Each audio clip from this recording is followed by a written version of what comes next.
Hello everyone, I am Satish Mehta.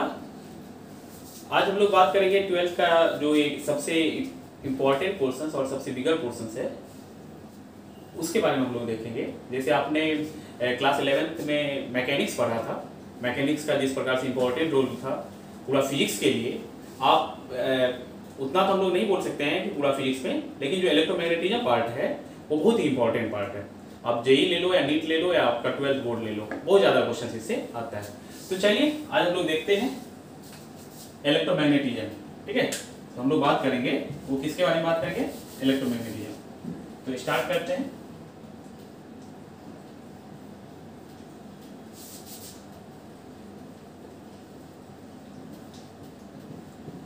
देखिए, class 12 physics का सबसे इंपॉर्टेंट पोर्शन है ये। ठीक है, इसमें ढेर सारा चैप्टर है। इलेक्ट्रोमैग्नेटिज्म अगर नाम से ही आप देखो तो कहेंगे इलेक्ट्रिक और मैग्नेटिक। 9th 10th इस समय आप बेसिक इलेक्ट्रिक इफेक्ट पढ़े होंगे और मतलब जो मैग्नेटिक इफेक्ट भी पढ़े होंगे। तो इलेक्ट्रोमैग्नेटिज्म से नाम से ही पूरा स्पष्ट हो रहा है इलेक्ट्रोमैग्नेटिज्म, इलेक्ट्रिक और मैग्नेटिक इफेक्ट कहीं कहीं दोनों चीज आने वाला है। तो इसमें देखिए कुछ इंपॉर्टेंट पोर्शंस है, कुछ इंपॉर्टेंट टॉपिक्स है जिसके बारे में भी हम लोग बात करते हैं। एक एक करके मैं हर एक टॉपिक मतलब जो है कंप्लीट लेक्चर रहेगा, इसीलिए आपको परेशान नहीं होना और एक एक करके हम लोग देखेंगे। देखिए सबसे पहला जो इसमें चैप्टर आता है आपका है इलेक्ट्रोस्टैटिक्स। ठीक है, इलेक्ट्रोस्टैटिक्स अगर हम लोग ये बात करें तो ये 12th फिजिक्स का हम लोग बात कर रहे हैं। ये 12th फिजिक्स का जो है आपका सबसे बिगर और सबसे इंपॉर्टेंट पोर्शन है ये। तो हम लोग सबसे पहला बात क्या करेंगे, कौन सा चैप्टर का, इलेक्ट्रोस्टैटिक्स। जो दूसरा चैप्टर है इसमें, दूसरा चैप्टर है, अच्छा यहाँ पे इलेक्ट्रोस्टैटिक्स जब हम लोग लिख दिए इसी में आप मतलब लिख सकते हैं कैपेसिटर। इसमें आज जो हम लोग स्टार्ट करने वाले हैं वो इलेक्ट्रोस्टैटिक्स से ही स्टार्ट करने वाले हैं, लेकिन थोड़ा सा बेसिक इंट्रोडक्शन हम लोग इसके बारे में भी देख ले रहे हैं। Electrostatics and capacitor. इलेक्ट्रोस्टैटिक्स में जो आप बात करोगे सबसे पहला इलेक्ट्रिक फील्ड एंड फोर्स, उसके बाद जो है पोटेंशियल एनर्जी, उसके बाद गॉस लॉ, ये सब चीज हम लोग देखेंगे। फिर मेटालिक कंडक्टर, ये सब हम लोग इलेक्ट्रोस्टैटिक्स में बात करेंगे। उसके बाद फिर कैपेसिटर। जो सेकंड है आपका इलेक्ट्रिसिटी, और थर्ड है आपका मैग्नेटिक फील्ड एंड फोर्स,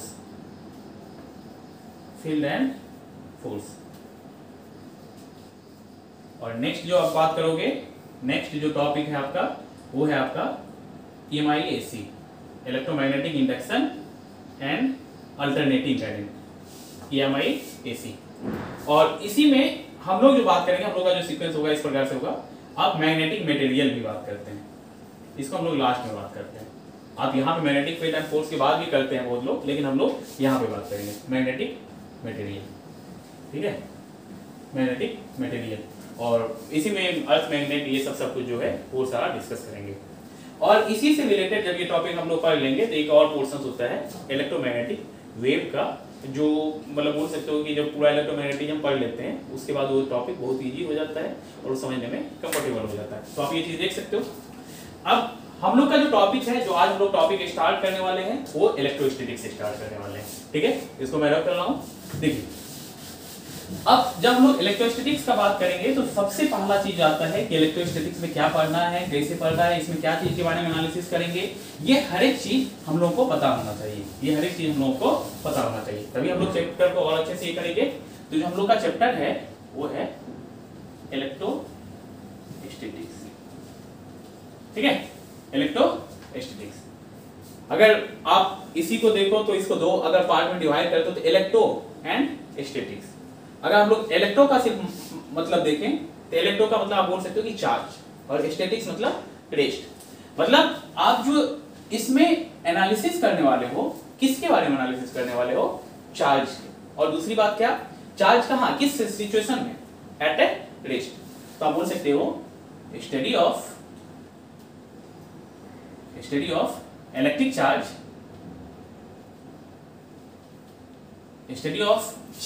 या इसी को हम लोग इलेक्ट्रिक चार्ज भी लिखते हैं, इलेक्ट्रिक चार्ज। और हिंदी में हम लोग क्या बोलते हैं इसको, आवेश या विद्युतीय आवेश, आवेश या विद्युतीय आवेश। ये दोनों चीजें, दोनों नाम सेम ही है, स्टडी ऑफ चार्ज या electric charge at rest, rest. ठीक है, जो अगर जैसे मान लीजिए कोई भी चार्ज, अब चार्ज पार्टिकल्स के बारे में आप बेसिक चीज पढ़े, अभी मैं बताऊंगा अभी।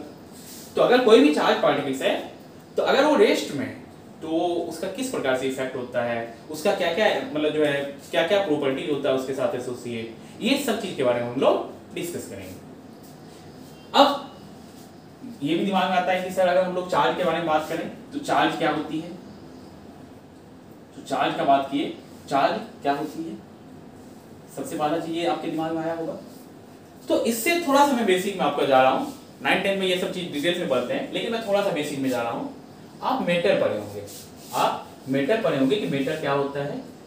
ठीक है, मेटर मतलब क्या, कि जो स्पेस ऑक्यूपाई करे, जिसका कुछ ना कुछ मास हो, इसी को आप मेटर बोले थे। याद कीजिए, केमिस्ट्री फिजिक्स, ये ऐसा मत सोचिएगा कि केमिस्ट्री में है या फिजिक्स में, कोई भी सब्सटेंस मार्कर है, ये भी एक मेटर है। ठीक है, बोर्ड है, ये भी एक मेटर है। यहीं पे मतलब जो आयरन रॉड रहता है, आयरन का कुछ रहता है, तो वो भी क्या है, मेटर है। तो जो मेटर है वो किस चीज से बना होता है, ये जो मेटर है, हम लोग बात करते हैं जो मेटर है, कोई भी मतलब जो सब्सटेंस जो आपके सराउंडिंग में, जिसको आप देख पा रहे हो, टच कर पा रहे हो, सब मेटर है। ये किससे कंपोज हुआ होता है, जो मेटर का अगर बात करें, कंपोज ऑफ किससे बना होता है, बताओ, कंपोज ऑफ एटम्स। ये किससे बना होता है, एटम से। आप ये चीज पढ़े होंगे कि मतलब जो है ये हाइड्रोजन एटम है, ये हीलियम एटम है, ये आयरन मतलब एटम है, ये सब चीज पढ़े होंगे, एटम्स के बारे में जानते होंगे। अगर हम लोग जब एटम के बारे में बात करें, जो एटम्स है, जो एटम है, अगर उसके बारे में बात करें तो एटम क्या चीज से बना होता है भाई। अगर एटम का बेसिक स्ट्रक्चर आपको पता होगा तो आपको ये चीज पता होगा कि ये न्यूक्लियस होती है और ये ऑर्बिटल होती है। न्यूक्लियस में चार्ज होती है कौन सा, पॉजिटिव चार्ज। न्यूक्लियस में कौन सा पार्टिकल्स होता है, प्रोटॉन्स और न्यूट्रॉन्स। और हम लोग बात करते हैं क्या, जो ये ऑर्बिट है, इसमें क्या होता है, इलेक्ट्रॉन्स रिवॉल्व करता है। आपको ये सब चीज थोड़ा सा आइडिया होगा। ठीक है, तो मैं बस आपको ये रिकॉल करा रहा हूँ। ठीक है, और इसको हम लोग यहाँ पे कैसे रिलेट करें, ये चीज हम लोग बात करेंगे। तो जो एटम कंपोज हुआ होता है, बना हुआ होता है किस चीज से, कंपोज ऑफ किससे, न्यूक्लियस एंड इलेक्ट्रॉन्स, न्यूक्लियस और इलेक्ट्रॉन से।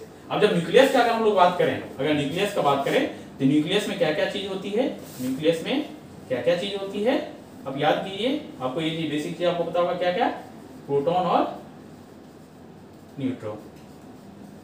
ठीक है, यही होती है प्रोटॉन और न्यूट्रॉन। तो अगर आपसे ये पूछा जाए, जो ये एटम्स है, अगर इसका फंडामेंटल पार्टिकल्स के बारे में पूछा जाए, तो आप क्या, आपके दिमाग में क्या क्या आ रहा है, सर प्रोटॉन्स है, न्यूट्रॉन है और इलेक्ट्रॉन्स है। तो अगर हम यही चीज बात करें आपसे कि मतलब जो है fundamental particles of atom, fundamental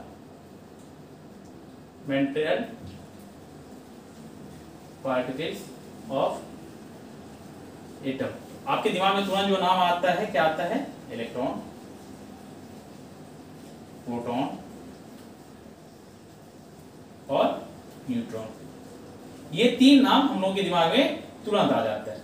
अब किसी के दिमाग में ये भी हो सकता है कि सर ये तीन तो हम लोग बेसिक से पढ़ के आ रहे हैं। हाँ, तो वही बेसिक चीज ही तो पढ़ना है, थोड़े ना हम लोग कुछ अलग यहाँ पे अलग। अगर इलेक्ट्रॉन प्रोटॉन न्यूट्रॉन का बात करेंगे तो यहाँ थोड़े ना अलग हो जाएगा। यहाँ भी वही इलेक्ट्रॉन प्रोटॉन न्यूट्रॉन है जो आप 7th में पढ़े हैं, 8th में पढ़े हैं, 9th में पढ़े हैं, 10th में पढ़े हैं। लेकिन बस यहाँ पे हम कोशिश ये कर रहे थे कि आपको चीजों को रिलेट करने के लिए सिखाएं। अब ये फंडामेंटल पार्टिकल्स है, इस तीनों को हम लोग फंडामेंटल पार्टिकल्स बोलते हैं, इलेक्ट्रॉन प्रोटॉन और न्यूट्रॉन।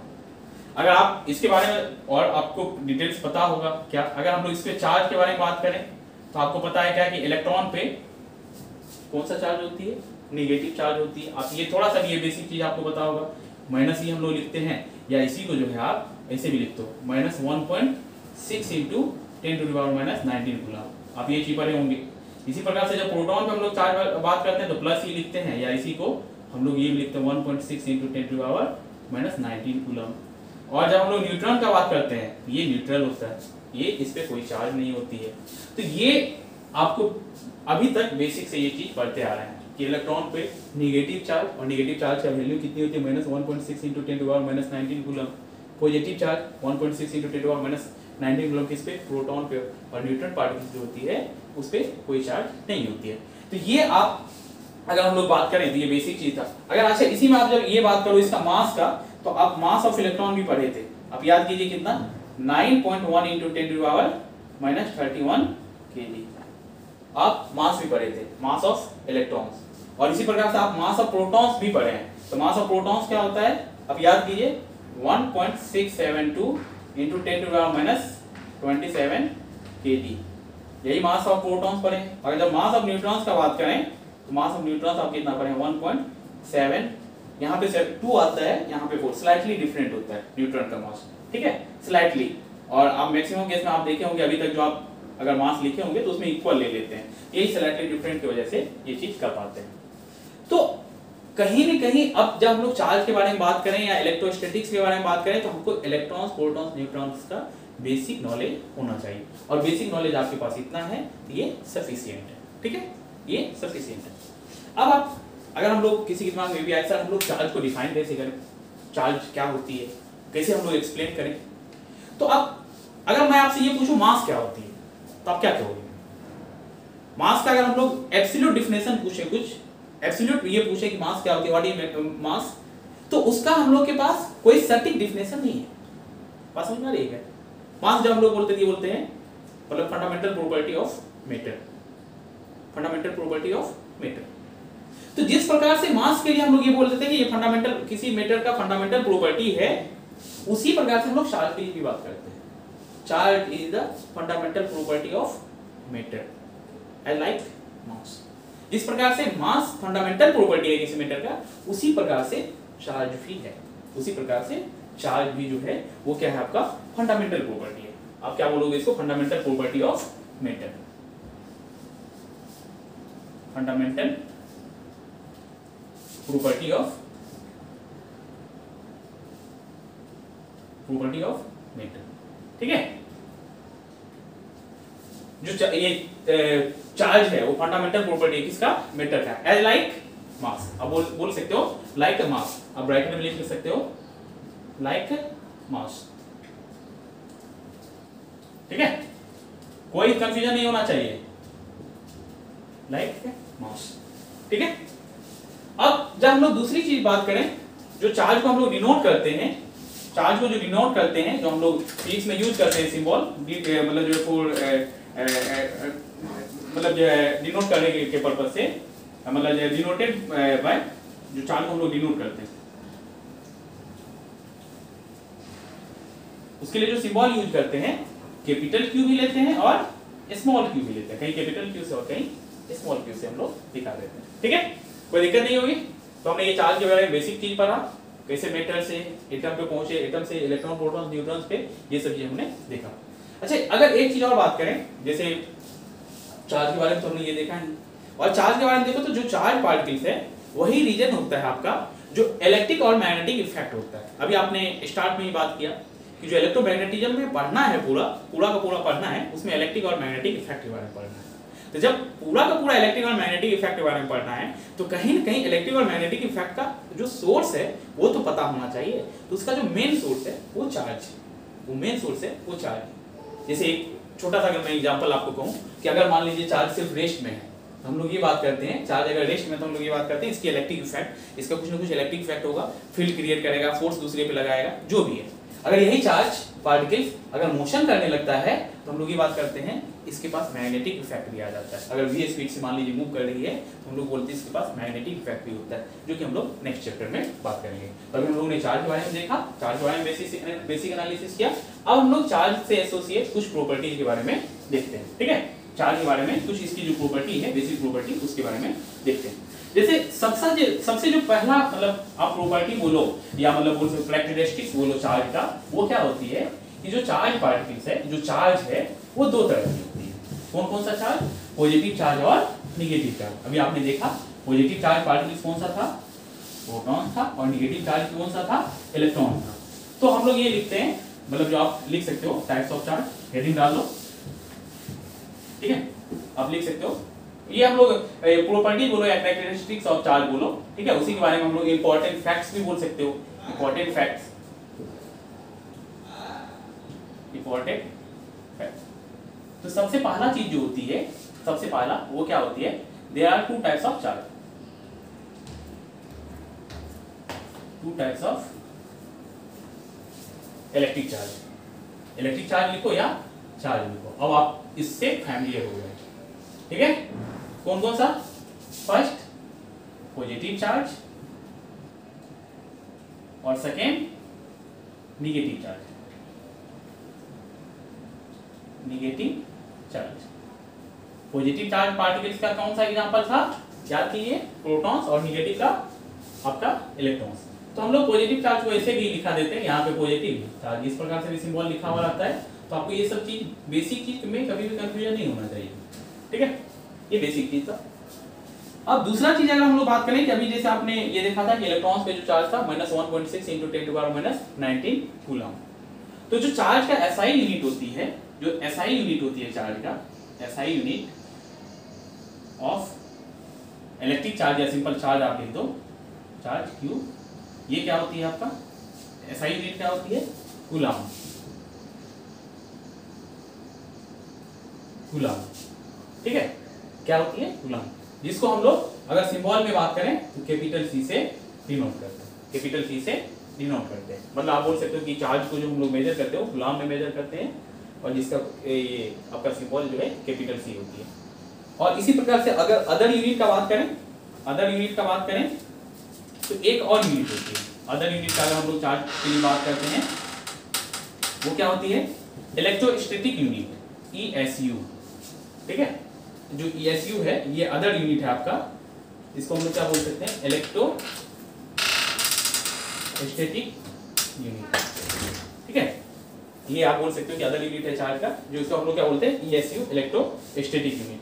जो आपका अगर हम लोग 1 कूलम और इसमें रिलेशन ये करें तो 2.28 × 10⁹ ESU।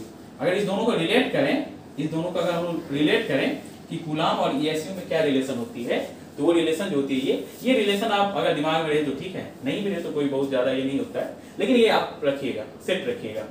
ये यूनिट यूज ज्यादा नहीं होता है। जो हम लोग यूजुअल यूनिट है जो आपको प्रॉब्लम्स में, न्यूमेरिकल्स में फेस करना है, वो ये कूलम आएगा। ठीक है, ये यूनिट नहीं आएगा। तो ये कुछ हम लोग बेसिक फैक्ट्स देख रहे हैं इसका, मतलब जो इलेक्ट्रिक चार्ज का, कोई दिक्कत नहीं होगी। ठीक है, चलिए अब हम लोग नेक्स्ट बात करते हैं, इसी में नेक्स्ट बात करते हैं चार्ज बॉडी। अब हम लोग बात कर रहे हैं कि कोई चार्ज बॉडी है, और कोई हम लोग ये भी बात करते हो आपकी कोई न्यूट्रल बॉडी है। जैसे मैं भी ये बोर्ड या डस्टर या कुछ भी ये चीज बात कर रहे हैं, तो आप ये देख रहे हैं कि इस पे मतलब इसका चार्ज का कोई इफेक्ट नहीं दिख रहा है।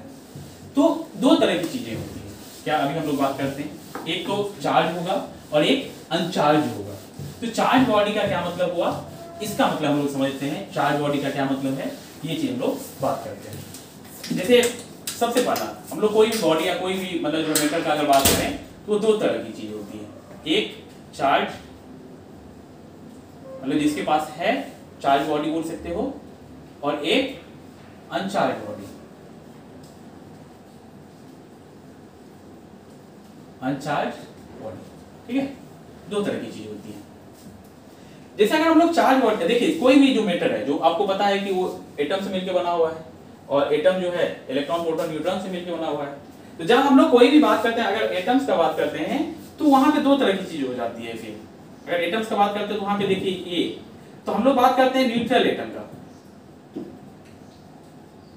न्यूट्रल एटम का, न्यूट्रल एटम का क्या मतलब हुआ कि जितना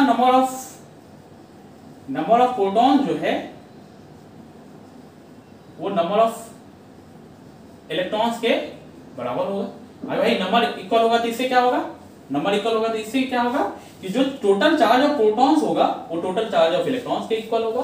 क्योंकि आपने ये देखा कि इलेक्ट्रॉन और प्रोटॉन पे दोनों पे चार्ज का मैग्नीट्यूड सेम होता है, और नेचर क्या होता है, अपोजिट होता है। हम लोग ये बात बोल सकते हैं कि जो टोटल चार्ज होगा, टोटल पॉजिटिव चार्ज जो होगा, टोटल पॉजिटिव चार्ज जो होगा वो किसके इक्वल होगा, टोटल नेगेटिव चार्ज के, टोटल नेगेटिव चार्ज के।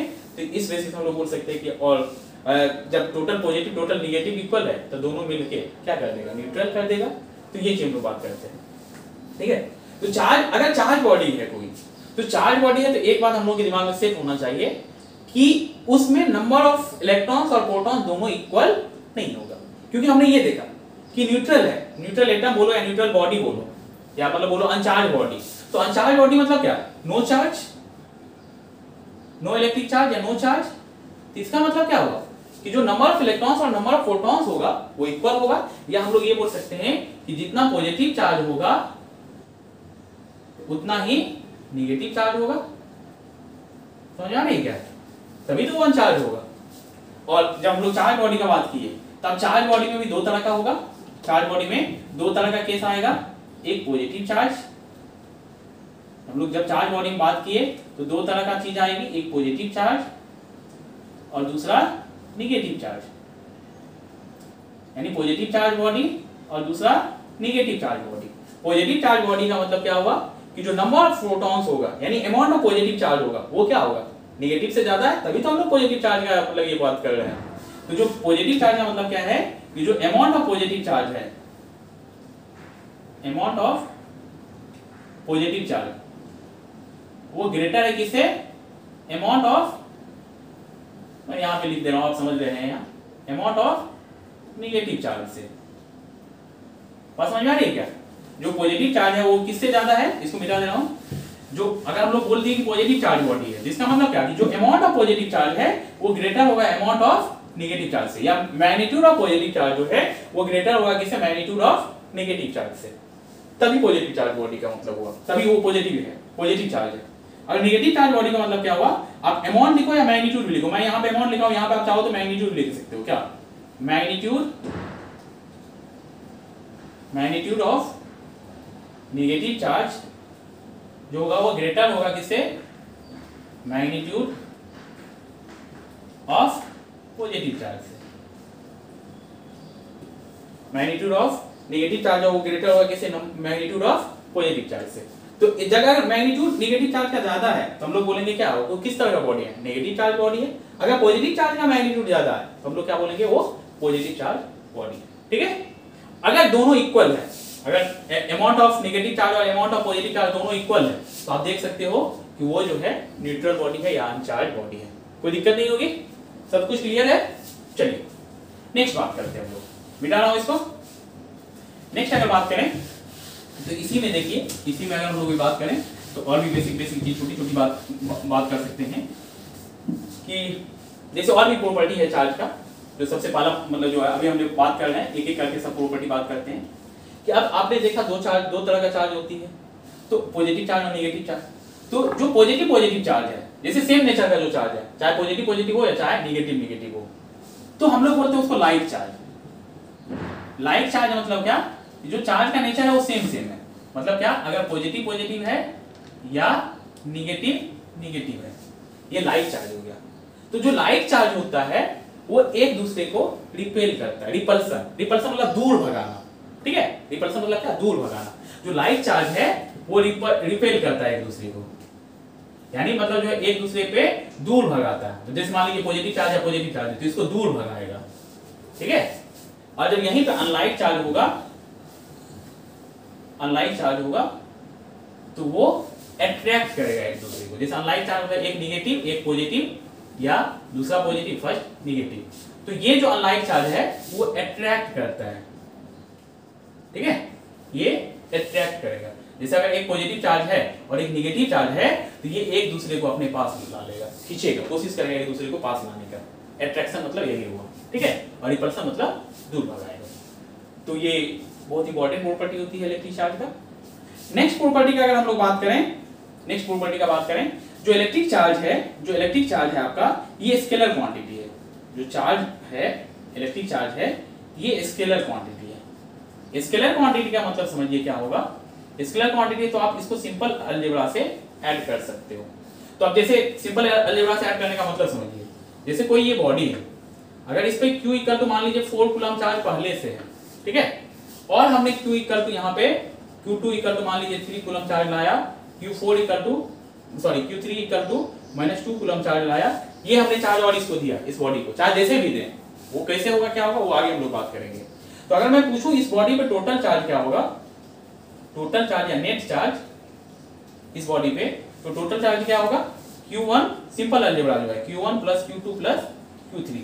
तो अब जब Q1 कितना है 4 coulomb plus 3 coulomb plus -2 coulomb, तो कितना हो गया 4 3 7 और 7 -2 तो कितना हो गया 5 कूलम। इसको मैं यहाँ पे चाहो तो आप लिख सकते हो, ये कितना आंसर आ गया 5 कूलम। यानी इस बॉडी पे जो नेट चार्ज आ गया वो कितना आ गया 5 कूलम का। इस बॉडी पे नेट चार्ज कितने का आ गया 5 कूलम का। कोई दिक्कत नहीं होगी, समझ में आ रहा है, हर चीज क्लियर होना चाहिए, ठीक है। नेक्स्ट जो प्रॉपर्टी है एसी में, नेक्स्ट प्रॉपर्टी का अगर हम लोग बात करें तो वो देखिए क्या है, इसी में नेक्स्ट मतलब फैक्ट का बात करें तो जो वो क्या है, जो चार्ज है या चार्ज पार्टिकल्स होती है वो इनवेरिएंट होती है, फ्रेम इंडिपेंडेंट होती है, वो फ्रेम इंडिपेंडेंट होती है। जो चार्ज है, इलेक्ट्रिक चार्ज है, वो frame independent, charge is frame independent, charge is frame independent या चार्ज इज इनवेरिएंट। आप सिंपल सोच सकते हो ये चार्ज इज फ्रेम इंडिपेंडेंट का मतलब क्या हुआ। अगर मान लीजिए कोई ये बॉल है या कोई एक बॉडी है, इसका कुछ मास होगा। अगर इस पे मान लीजिए 4 कूलम चार्ज है, ठीक है। अब फ्रेम आपको पता है, फ्रेम ऑफ रेफरेंस याद कीजिए, कहां से हम लोग चीजों को एनालिसिस कर रहे हैं, कौन कर रहा है एनालिसिस, फ्रेम किसके लिए बात होता था, ऑब्जर्वर के लिए, कहां से कर रहा है। तो अब जैसे मान लीजिए एक इस ग्राउंड से ये कर रहा है, यहाँ पे है, ठीक है, ए है यहाँ पे, इस चार्ज को देख रहा है, तो ए भी चार्ज को कितना देखेगा, 4 कूलम है तो 4 कूलम ही, ए के अकॉर्डिंग जो चार्ज होगा वो भी 4 कूलम ही होगा। अब कोई बोले कि नहीं सर, अगर मान लीजिए ये किसी और चीज से है, अगर मान लीजिए ये ट्रॉली सब से है, कोई कार से है या ट्रॉली से है, अब हम लोग बात करेंगे अगर ये किसी पार्टिकुलर वेलोसिटी से जा रहा है, अब यहाँ पे अगर कोई बैठा हुआ है तो वो कितना देखेगा, तो वो भी 4 ही कूलम दिखेगा, ठीक है। इसके अकॉर्डिंग ये जो बी है, अगर बी भी चार्ज को देख रहा है, ये कितना चार्ज है इस पे 4 कूलम चार्ज है, मतलब इसके अकॉर्डिंग भी 4 कूलम चार्ज ही होगा। ऐसा नहीं कि इसके अकॉर्डिंग चार्ज 6 कूलम हो जाएगा या कुछ और हो जाएगा, इसके अकॉर्डिंग कितना होगा 4 कूलम ही होगा। तो हम लोग ये बोलते हैं कि जो चार्ज होता है वो फ्रेम इंडिपेंडेंट होता है, चार्ज होता है वो फ्रेम इंडिपेंडेंट होता है, ठीक है।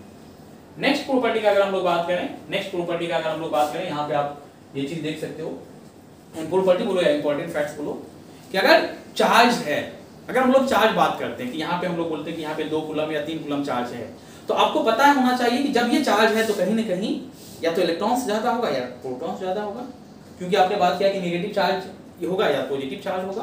तो जब ये कोई चार्ज है तो इसका मतलब क्या हुआ कि वहां पे इलेक्ट्रॉन्स प्रोटॉन्स है और आपने इलेक्ट्रॉन्स प्रोटॉन्स का मास देखा, तो अगर चार्ज है तो मास होगा ही, बस समझ में आया, अगर चार्ज है तो मास होगा ही। लेकिन मास है चार्ज होगा ये कोई जरूरी नहीं है, ये कोई जरूरी नहीं है। जैसे मार्कर, इसमें कोई चार्ज नहीं है, हम लोग बोल सकते हैं न्यूट्रल है ये। तो इस प्रकार से आप चीजें समझ सकते हो कि अगर मान लीजिए चार्ज है, या आप बोल सकते हो कि charge always residue on mass, charge always residue on mass.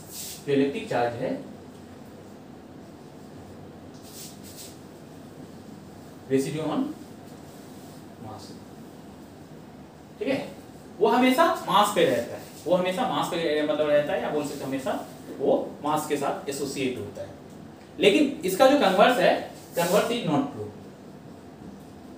Converse is not true, वो हो भी सकता है नहीं भी हो सकता है, मे और मे नॉट। यानी अगर हम लोग बात किए कि यहाँ पे अगर मान लीजिए 4 कूलम चार्ज है, ठीक है, तो इसका कुछ ना कुछ मास होगा, कुछ ना कुछ मास होगा। अगर हम लोग ये बात करें कि यहाँ पे मान लीजिए मास है, इस पे चार्ज होगा कोई जरूरी नहीं है, लेकिन हाँ अगर हम लोग बात करें यहाँ पे 4 कूलम चार्ज है तो कुछ ना कुछ मास होगा, ये अवश्य है। लेकिन यहाँ पे मास है सिर्फ, चार्ज हो भी सकता है, चार्ज नहीं भी सकता, चार्ज मे और मे नॉट बी, मे और मे नॉट बी, ठीक है, कोई दिक्कत नहीं होना चाहिए। तो ये बेसिक मतलब प्रॉपर्टी है इलेक्ट्रिक चार्ज का, ये किस प्रकार से आप देख सकते हो चीजें, मतलब जो है किस प्रकार से ये चीज हो रही है, ये चीज आप देख सकते हो। अच्छा, जब हम लोग बात करते हैं, जैसे अभी हमने थोड़ा देर पहले कुछ लिखा था, याद कीजिए कि इलेक्ट्रॉन्स के चार्ज कितना है, प्रोटॉन्स पे कितना चार्ज है, तो आप उस चीज के बारे में अगर थोड़ा सा मैं और आगे मतलब बात करूं, और जब मास है तो कैसे मास एसोसिएट है उस चीज पे देखें, तो आप देखिए किस प्रकार से हम लोग बात करें। अभी हमने ये बात किया थी कि 1 इलेक्ट्रॉनिक चार्ज जो है, यानी एक इलेक्ट्रॉन पे जो चार्ज होता है, ये जो सिंबल है, ये सिंबल ये रिप्रेजेंट कर रहा है कि चार्ज ऑन एक 1 इलेक्ट्रॉन, या आप बोल सकते हो सिंपल। अगर उसका हम लोग सिर्फ बात करो, अगर हम लोग मैग्नीट्यूड का बात करें, ठीक है, सिर्फ हम लोग बात करें कि एक चार्ज मतलब एक इलेक्ट्रॉन पे जो एक इलेक्ट्रॉनिक चार्ज होती है, या बोल सकते हो कि एक इलेक्ट्रॉन पे जो चार्ज है मैग्नीट्यूड होता है, कितना होता है 1.6 × 10⁻⁻19 कूलम। हम मैग्नीट्यूड का बात कर रहे हैं, ठीक है, मैग्नीट्यूड का। तो अगर मैं आपको ये बोलूं कि 1 कूलम का क्या मतलब हुआ, तो आप सिंपल ये चीज कहोगे कि सर 1 कूलम जो होगा ना, 1/1.6 × 10⁻⁻19 इलेक्ट्रॉन, यही कहोगे। तो जो 1 कूलम आपका निकल के आया, तो इसको जब सॉल्व करते हैं आप, तो इसको सॉल्व करने के बाद देखिए, इसको जो सॉल्व करें मतलब सिंपल इसको सिंप्लीफाई करेंगे, तो जो आपका ये आएगा ये 18 इलेक्ट्रॉन्स, मतलब 1 कूलम चार्ज का मतलब इतना इलेक्ट्रॉन से, 1 कूलम चार्ज का मतलब इतना इलेक्ट्रॉन से। अगर हम ये कह रहे हैं कि ये मास इसका m है और ये दोनों आइडेंटिकल मेटालिक बॉडी है, और हम ये कह रहे हैं कि 1 कूलम चार्ज हम यहां से यहां दे रहे हैं, इसका मतलब हम इतना इलेक्ट्रॉन्स यहां से यहां दे रहे हैं। और जब इतना इलेक्ट्रॉन्स यहां से यहां जाएगा, तो आपको पता है कि मास में भी क्या आएगी, चेंज आएगी, मास में भी क्या आएगी, चेंज आएगी। अब मास अब ये बात करो, जैसे मान लीजिए इनिशियली न्यूट्रल था, अगर हम लोग बात की ये इनिशियली ये मास m है, ये भी मास m है, ये इनिशियली मेटालिक स्फीयर है, ये मेटालिक स्फीयर है, ठीक है। अब अगर मान लो 1 कूलम चार्ज कोई यहां से यहां दिया, तो इसका मतलब क्या हुआ, कि ये जो है अगर मान लीजिए मतलब जो है, अब बात करो कि 1 कूलम चार्ज यहां से यहां ट्रांसफर हो रहा है, तो मतलब हम लोग बोल सकते 1 कूलम मतलब जो है पॉजिटिव चार्ज या नेगेटिव चार्ज। अगर हम लोग ये बोल रहे हैं कि यहाँ पे हम लोग 1 कूलम पॉजिटिव चार्ज दे रहे हैं और यहाँ पे 1 कूलम नेगेटिव चार्ज दे रहे हैं, तो जो अगर हम लोग पॉजिटिव चार्ज देंगे, तो मतलब इतना से इतना इलेक्ट्रॉन क्या हो रहा है, डिक्रीज हो रहा है, इतना इलेक्ट्रॉन क्या हो रही है, कमी हो रही है। हमने बात किया कि इसको हमने 1 कूलम पॉजिटिव चार्ज दे दिया, इसको 1 कूलम पॉजिटिव चार्ज दे दिया सपोज कीजिए, और माइनस इसको 1 कूलम नेगेटिव चार्ज दे दिया। इसका क्या मतलब हुआ कि इससे, इसका मतलब ये हुआ कि इससे 1 कूलम पॉजिटिव चार्ज का मतलब समझिए कि इतना इलेक्ट्रॉन्स बाहर निकाल लिए, चाहे जैसे भी आप निकाले, और अगर इस पे 1 कूलम चार्ज है, तो इसका मतलब क्या, इस पे इतना इलेक्ट्रॉन्स आपने पुट कर दिया। तो जो इसका मास होगा, फाइनल मास होगा, इसका मास हम बोल सकते हैं डेल्टा m से क्या हो रहा है, डिक्रीज हो जाएगा, और इसका मास डेल्टा m से इंक्रीज हो जाएगा। और डेल्टा m होगा क्या, डेल्टा m क्या होगा, मास ऑफ कितना इलेक्ट्रॉन्स, 1 कूलम चार्ज का कितना मतलब, मास ऑफ 6.25 into 13 इलेक्ट्रॉन्स। बात समझ में आ रही है क्या, एक इलेक्ट्रॉन्स का मास पता है आपको, तो इतना इलेक्ट्रॉन्स का मास क्या होगा, ये चीज आप कर सकते हो। तो बेसिक क्वेश्चंस इस पे आएगा, बेसिक क्वेश्चंस इस पे हम लोग एनालिसिस करेंगे नेक्स्ट वीडियो लेक्चर में, इस पे और भी डिटेल्स में एनालिसिस करेंगे, और नेक्स्ट वीडियो लेक्चर में जो है इस पे कुछ मैं क्वेश्चंस भी आपको दूंगा, और चार्ज कैसे प्रोड्यूस होता है, how to produce the electric charge, ये डिफरेंट मेथड, कंडक्शन मतलब उसके बाद जो है इंडक्शन, उसके बाद जो है और भी जो मेथड है, और मतलब जो है फ्रिक्शन इलेक्ट्रिसिटी, इन सब चीजों के बारे में एक एक करके डिटेल्स एनालिसिस करेंगे, ठीक है। आपको हर एक चीज प्रॉपर सिस्टमैटिक आएगा, ये सब चीज बेसिक था, लेकिन बेसिक भी समझना हम लोग के लिए इंपॉर्टेंट है। अच्छे से आप मतलब इस चीज को मतलब जो देखिए और नोट्स बनाइए, ठीक है। तो आज के लेक्चर में हमने क्या क्या बात किया, आज के लेक्चर में हमने 12th का एक जो सबसे इंपॉर्टेंट पोर्शन होता है उसके बारे में थोड़ा सा बात किया, इलेक्ट्रोमैग्नेटिज्म।